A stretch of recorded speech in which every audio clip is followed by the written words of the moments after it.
The air in our suburban cul-de-sac always smelled like fresh-cut grass and charcoal grills, the kind of scent that's supposed to signal a life well lived, or at least a life well settled. For 7 years, that was my reality. I had the house with the wraparound porch, a career in mid-level management that paid the bills without killing my soul, and I had Mark.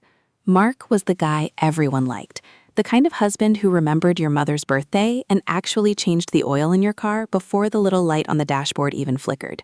We were that couple. We were the solid ones. But looking back, I realized that solid is just another word for stagnant, and I was too comfortable to notice the foundation was cracking until the water started rushing in. It started about 6 months ago. Mark began to change, but it wasn't a loud change. It wasn't the stereotypical distant husband who stops coming home or starts picking fights over nothing. It was the opposite. He became lighter. He started smiling again, but it wasn't at me.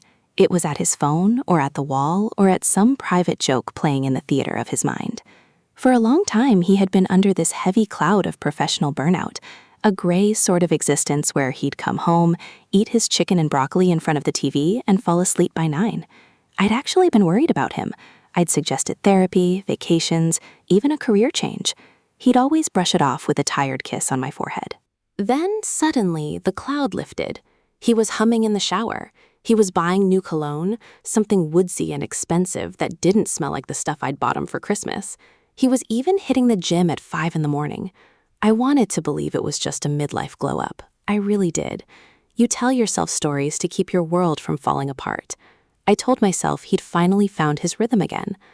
But there's a specific kind of smile a man wears when he's being loved by someone new. It's a smug, secret satisfaction that sits in the corners of his mouth. It's the look of a man who feels like he's getting away with something. I saw that smile one Tuesday night while we were sitting on the patio. He was staring at a notification on his screen, and his face transformed. It wasn't the look he gave me when I told him I loved him. It was the look of a teenager seeing his crush at the locker. My stomach did a slow, sickening roll. Then there was Sarah. Sarah has been my best friend since we were sophomores at UMitch. We've been through everything: shitty breakups, our first real jobs, the death of my father. She was the maid of honor at our wedding, standing there in a lavender dress, crying harder than I was. So when she called me 3 months ago, sobbing because her fiancé had cleaned out their joint bank account and vanished, I didn't even hesitate. I didn't ask Mark if it was okay. I just told her to pack a bag and get to her house. I thought I was being a good friend. I thought I was providing a sanctuary for a woman who had been destroyed by betrayal. She moved into our guest room, and for the first few weeks, it was actually nice. It felt like a college dorm again. We drink wine on the floor, complain about men, and watch reality TV until our eyes blurred. Mark was a saint about it. He told me he understood, that Sarah was family, and that he didn't mind the extra person in the house. He was so supportive that I felt guilty for even questioning his recent upbeat mood. I figured having a third person around had just injected some new energy into our boring routine. But then the vibes shifted. It was subtle at first, the way the room would go quiet when I walked in, or how Sarah started wearing these tiny silk robes around the house that she definitely hadn't worn when she first arrived. I'm not a jealous woman by nature. I find jealousy exhausting, but I am observant. I noticed that Mark started staying home more on the days I had to go into the city for meetings. He's a freelance graphic designer, so he works from the home office, and Sarah was searching for work from the dining room table. I started noticing little things that didn't add up. A dish left in the sink that neither of them claimed, the smell of her perfume lingering in his office long after she'd supposedly gone for a walk, the way they'd catch each other's eyes across the dinner table and then immediately look away. It was a frequency I wasn't tuned into, a silent language they were speaking right in front of me. The breaking point was the smile, that damn smile. One morning, Mark was headed out to run errands. He was whistling, checking himself in the hallway mirror, adjusting the collar of a shirt I'd never seen before. He looked younger, energized. He gave me a quick, distracted pick on the cheek and headed for the garage. 10 minutes later, Sarah announced she had a job interview across town and scurried out the door, looking more polished than I'd seen her in weeks. The house was suddenly, deafeningly quiet. I sat at the kitchen island with my coffee, watching the dust motes dance in the sunlight, and for the first time in my life, I felt like a stranger in my own home. My gut wasn't just whispering anymore, it was screaming. I did something I've always despised. I didn't go to work. I waited 5 minutes, grabbed my keys, and got into my SUV. I didn't have a plan. I just knew I couldn't sit there and let the silence swallow me whole. I followed him. I knew his usual routes, and I saw his silver sedan turning onto the main road toward the shopping district. But he didn't stop at the hardware store or the post office. He kept going, past the familiar suburbs, toward a part of the city we rarely visited, a neighborhood filled with boutique hotels and overpriced cafes. I stayed 3 cars back, my heart hammering against my ribs so hard I thought it might crack a bone. My hands were shaking on the steering wheel, and I had to keep wiping the sweat off my palms onto my jeans. I felt pathetic. I felt like one of those women in the movies I used to mock, the ones who couldn't trust their partners.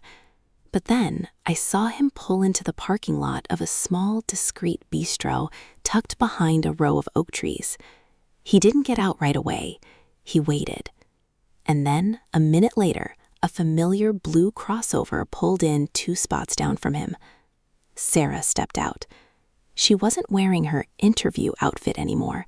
She had changed into a sundress that was far too short for a professional meeting, her blonde hair bouncing as she practically skipped toward his car. Mark got out, and that smile, that bright, secret, resurrected smile, was fully realized. He didn't just greet her, he looped his arm around her waist and pulled her into him with a familiarity that made my blood turn to ice. They didn't look like a guy helping his wife's friend. They looked like a couple in the honeymoon phase, oblivious to the rest of the world. I watched them walk into the bistro, his hand sliding down to rest on the small of her back. I sat there in my car, the engine idling, the air conditioning blowing cold air onto my face, but I felt like I was burning up. The betrayal wasn't just a sting, it was a physical weight, like someone had reached into my chest and squeezed my lungs shut. My husband, my best friend, my home. It all felt like a fragile glass sculpture that had just been shattered with a sledgehammer. I could have walked in there. I could have made a scene, flipped a table, and screamed until the police came. But I didn't. I just sat there, watching the door of the bistro, realizing that the person I had shared a bed with for nearly a decade was a complete stranger. And Sarah, the girl who had held my hand at my father's funeral, was a thief. They weren't just having an affair. They were doing it under my roof, eating my food, using my kindness as a cover. I felt a cold, sharp clarity wash over me. The sadness was still there, but it was being rapidly replaced by something much darker, something much more focused. I wasn't going to let them see me cry. Not yet. I put the car in reverse, my eyes fixed on the entrance of that restaurant, and I started planning. If they wanted to play a game of secrets, I was going to make sure I was the one who wrote the ending. I drove home in a trance, the suburban streets I knew by heart suddenly looking like a foreign film set. Every manicured lawn and picket fence felt like a lie, a thin veneer of civility stretched over a world of rot. I didn't go back into the house immediately. I sat in the driveway, the engine ticking as it cooled, staring at the front door. That door had seen us carry in groceries, welcome guests, and celebrate anniversaries. Now it just looked like the entrance to a trap. I realized then that my entire life had become a performance I wasn't even cast in. I was just the stagehand, making sure the lights stayed on and the fridge stayed full while the lead actors enjoyed their secret production. When I finally walked inside, the silence of the house felt heavy, like it was holding its breath. I walked straight to the guest room, Sarah's room. It still smelled like her, that cloying floral scent that I used to think was feminine, but now realized was just predatory. I stood in the center of the room, looking at her things spread out on the dresser I'd bought at an estate sale 3 years ago. There was a silk scarf draped over the mirror, a pile of high-end makeup, and a novel on the nightstand with a bookmark halfway through. She was making herself at home. She was nesting in the space I had provided out of the goodness of my heart. I felt a sudden, violent urge to throw everything she owned out the window, to set fire to the bedsheets and scrub every inch of her presence from my life. But I stopped myself. If I reacted now, I'd be the crazy wife. I'd be the one losing control, giving them the perfect excuse to run off into the sunset together, painting me as the villain who drove them into each other's arms. No, I needed to see how deep this went. I needed to know if this was a fleeting lapse in judgment or a systematic demolition of my marriage. I went into the kitchen and poured myself a glass of water, my hands finally steady. About an hour later, I heard Mark's car pull into the garage. My heart did a nervous little flutter, but I suppressed it. I took a deep breath, plastered on my tired from work face, and waited. He walked in, looking refreshed, his skin slightly flushed from the sun, or from her. He saw me and froze for a split second, a flicker of panic crossing his eyes before he smoothed it over with a practiced grin. It was that smile again, the one that used to make me feel warm, but now made me feel like I was looking at a shark. He asked me why I was home so early, his voice casual, almost too casual. I told him the meeting in the city had been canceled, and I decided to take the afternoon off to rest.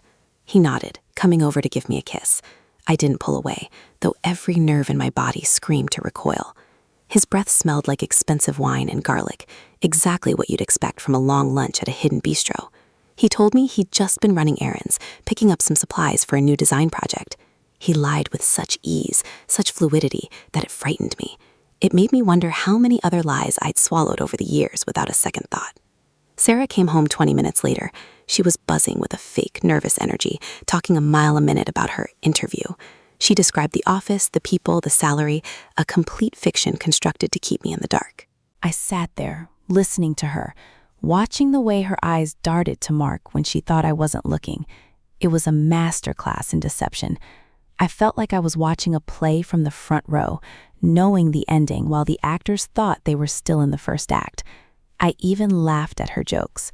I played the part of the supportive best friend, all while I was imagining the look on her face when the floor finally dropped out from under her. That night, dinner was an exercise in psychological torture.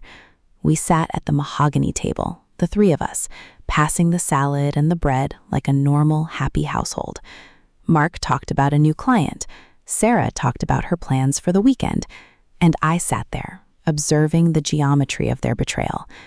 I noticed how their feet would occasionally brush under the table, and how they both seemed to have a heightened awareness of where the other was in the room. It was electric, a shared secret that sat between us like a physical object. I realized that they weren't just having an affair.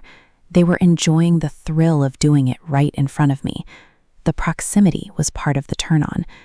After Sarah went to her room, Mark tried to be affectionate. He wanted to watch a movie, to cuddle on the couch like we always did. I made an excuse about a headache and went to bed early, but I didn't sleep. I lay there in the dark, listening to the sounds of the house. Our house. I heard the floorboards creak in the hallway. I heard a door open and close softly. My heart hammered. I waited, counting the seconds, wondering if they were bold enough to meet while I was only a few feet away. The audacity of it was what hurt the most.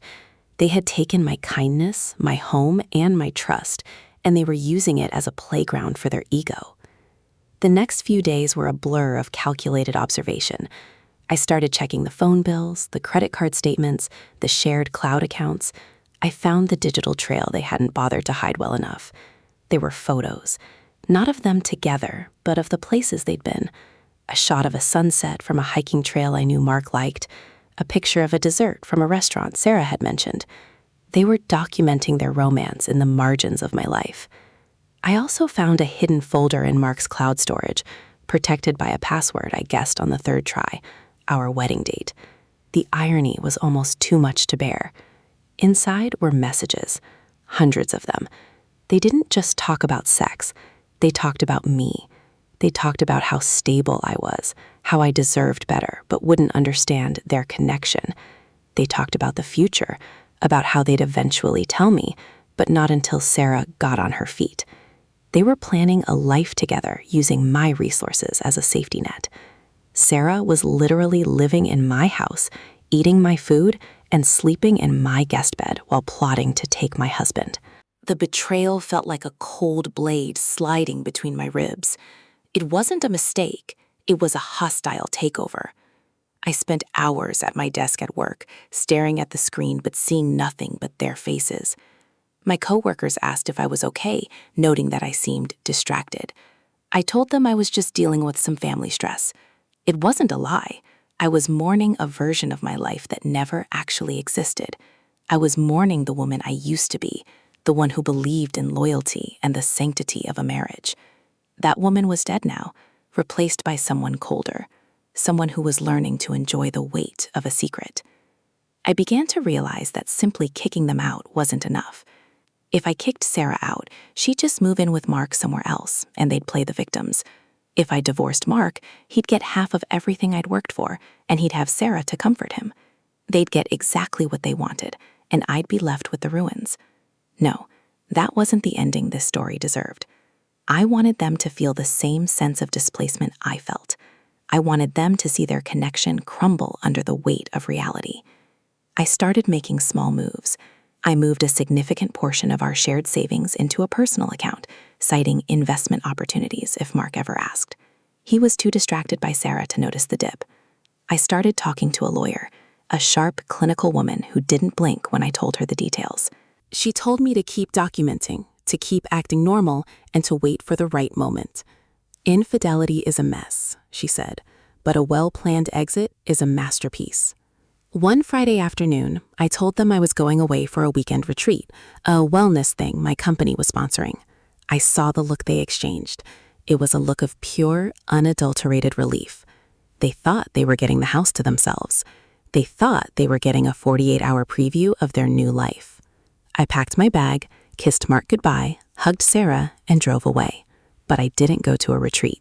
I drove 2 blocks over, parked my car in a neighbor's driveway who was away on vacation, and walked back to my house through the wooded trail that ran behind our property. I had a spare key, a camera, and a heart turned to stone. I wasn't just following them anymore. I was about to walk right into the middle of the lie. I drove to a 24-hour diner 10 miles away, a place where the fluorescent lights hummed with a low, buzzing static, and the coffee tasted like burnt beans and desperation. I sat in a vinyl booth, watching the clock on the wall. 5 a.m., 5:30 a.m., 6 a.m. I knew their routines by heart. Mark would reach for his phone to silence his alarm at 6:15.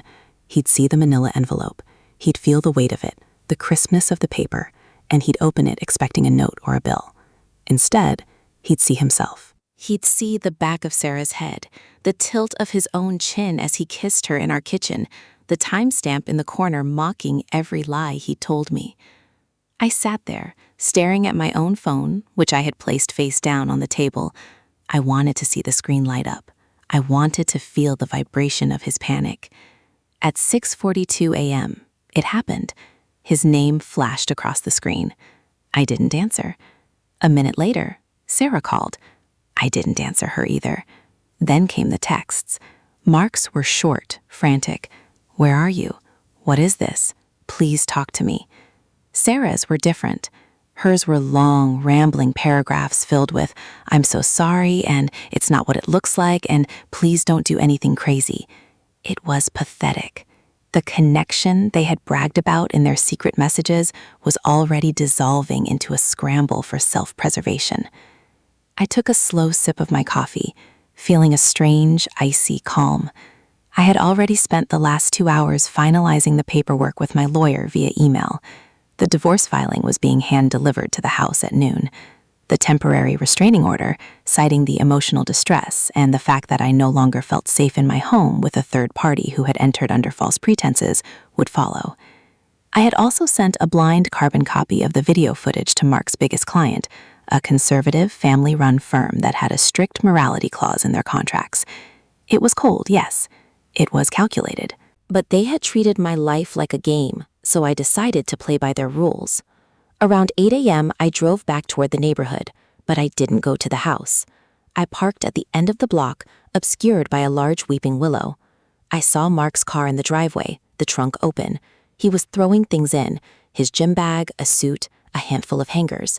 He looked disheveled, his hair a mess, his movements jerky and panicked. He looked like a man whose skin no longer fit him. Then I saw Sarah come out onto the porch. She was crying, her hands over her mouth, trying to talk to him. He didn't look at her. He didn't offer her that secret, beautiful smile. He pointed at the house, shouted something that made her flinch, and got into his car.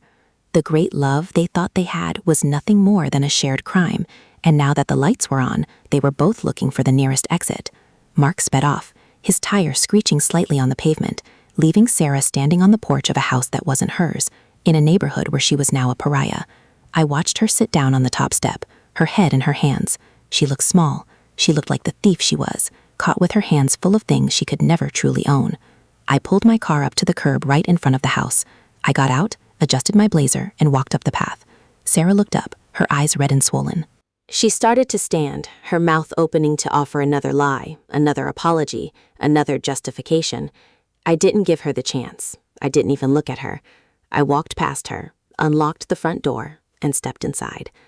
"You have 1 hour to get your things out of my house," I said, my voice flat and devoid of any emotion. "Jane, please," she sobbed, following me into the foyer. "It just happened. We didn't mean to hurt you. I was in such a bad place and Mark was just there for me." 59 minutes, I replied, checking my watch. I walked into the kitchen and grabbed a trash bag from under the sink. I started clearing the counter, sweeping their leftover dinner and the bottle of wine into the plastic. I felt like I was cleaning up after a particularly messy storm. The next hour was a blur of her frantic packing and more sobbing. I didn't help her. I didn't yell. I just stood in the living room, watching the clock. When she finally dragged her suitcase to the door, she turned back one last time. "What is Mark going to do? He's lost everything." "That's not my problem anymore, Sarah," I said. "And honestly, it's not yours either. He's going to blame you for this. Every time he looks at you, he's going to see the moment his comfortable life ended. That's the connection you fought so hard for. Enjoy it." I closed the door on her and turned the deadbolt. The click was the most satisfying sound I had ever heard. I went through the house, opening every window, letting the stale, tainted air out and the crisp morning breeze in. I stripped the guest bed and threw the sheets directly into the trash. I went into the master bedroom and did the same. I spent the rest of the day in a whirlwind of activity, changing passwords, calling the bank, meeting with the locksmith who replaced every exterior lock with a new high-security system. By sunset, the house was mine again. It was empty and it was quiet, but it was mine. I sat on the back patio with a glass of water, watching the sky turn a bruised shade of purple and orange. My phone was still blowing up with messages from Mark. He was at a motel. He was sorry. He wanted to come home and talk. He had made a huge mistake. I blocked his number. I blocked Sarah's number. I blocked everyone who could possibly act as a bridge back to the life I was leaving behind. People talk about betrayal like it's a single event, a moment where trust is broken. But it's not. It's a slow erosion, 1,000 tiny choices that lead to a final collapse. Mark and Sarah didn't just fall into an affair. They built it, brick by brick, using my life as the foundation. They thought they were being clever. They thought they were the protagonists of a tragic romance. But they forgot that every story has an ending, and I was the one holding the pen. As the stars began to poke through the darkness, I felt a sense of peace that I hadn't known in years. I wasn't the woman with the perfect suburban life anymore. I was a woman who had been burned to the ground and had crawled out of the ashes with her dignity intact. I looked at the dark silhouette of the woods where I had hidden just 48 hours ago, and I realized that the woman who had crouched there, crying and terrified, was gone. The house felt different now. It didn't feel like a sanctuary or a cage. It just felt like a building. And I realized I didn't want to stay here. I didn't want the memories or the mahogany table or the wraparound porch. I wanted something new, something that belonged only to me. I went inside, grabbed my laptop, and started looking at apartments in a city 3 states away, somewhere with high-rises and crowded streets and 1,000 faces that didn't know my name. I was 34 years old, and for the first time, the future wasn't a pre-written script. It was a blank page. Mark would spend the next year in a legal battle he couldn't win. Sarah would likely end up exactly where she started, drifting and looking for the next person to save her. But me? I was moving. I was breathing. I was free. I walked to the hallway mirror, the same one Mark had used to admire himself before his errands, and I looked at my reflection. I didn't see a victim. I didn't see a solid wife. I saw a survivor. And for the first time in months, I was the one with the smile.